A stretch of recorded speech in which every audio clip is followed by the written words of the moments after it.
ABP news, सर्वसामान्य जनतेचं खुलं व्यासपीठ। हिंगोली जिल्ह्यातील महिला मजुरांना घेऊन जाणारे ट्रॅक्टर विहिरीत कोसळल्याने भीषण अपघात घडलाय।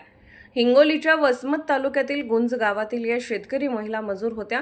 ट्रॅक्टरमध्ये बसून या महिला जात असताना चालकाचे नियंत्रण सुटल्याने ट्रॅक्टर विहिरीत कोसळला।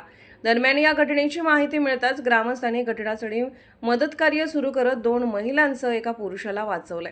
मात्र अद्यापही 8 जण विहिरीत बुडाले असल्याची माहिती ग्रामस्थांनी दिली आहे। हिंगोलीसह नांदेड पोलीस देखील घटनास्थळी दाखल झालेत। धक्कादायक म्हणजे या विहिरीमध्ये मोठ्या प्रमाणात पाणी जमा झालेले असल्याने विहिरीमध्ये ट्रॅक्टर पूर्णपणे बुडाला। बचाव कार्य सुरू असून पाणी जास्त असल्याने बचाव कार्यात अडथळा निर्माण होत आहे।